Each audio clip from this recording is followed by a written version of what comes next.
કાલે ચાદર પોલીસ સ્ટેશનના અચરાલ ગામમાં એક 15 દિવસના બાળકને ગુમ થવાની ઘટના બની હતી, જે અનુસંધાને તેના પિતા જગદીશભાઈ ચૌહાણે ચાદર પોલીસ સ્ટેશનમાં ફરિયાદ આપેલી હતી અને એના અનુસંધાને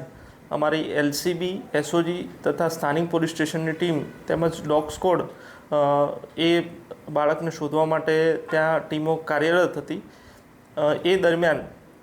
જે પરિવારના સભ્યો છે એમની પૂછપરછ કરતાં જે આ બાળકની માતા છે એણે પૂછપરછ દરમિયાન એવું જણાવ્યું હતું કે પોતે જ્યારે પોતાના બાળકને લઈને ઘરમાં હાજર હતી ત્યારે તેનાથી બાળક પડી ગયેલું હતું જમીન ઉપર અને એના કારણે બાળકના માથામાં ઈજા થવાથી પોતે ગભરાઈ ગયેલી હતી અને એ તાત્કાલિક પોતાના બાળકને લઈને કાપડમાં લપેટીને એને કૂવામાં નાખી આવી હતી, જેથી કરીને ઘરવાળા એમને ઠપકો ના આપે કે પોતાનાથી આ પ્રકારનો બનાવ બની ગયેલ છે। જે બાબતે જે બાળકની માતા છે એને હાલ ચાદર પોલીસ સ્ટેશનને પૂછપરછ કરીને એ સમગ્ર બનાવનું રિકન્સ્ટ્રક્શન કરવામાં આવેલું છે અને હાલ જે બાળક છે એની ડેડ બોડીને કૂવામાંથી કાઢીને એને પીએમ અર્થે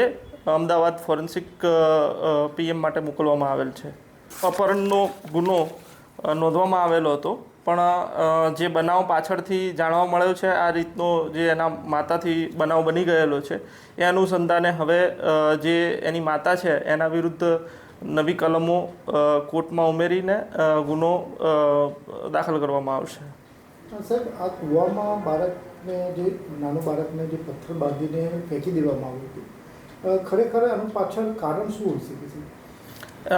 મેં કીધું એમ કે એની જે માતા છે એ ગભરાઈ ગયેલી હતી કે જ્યારે એના ઘરવાળા પાછા આવશે કામે ગયેલા હતા અને આવી રીતે જોશે કે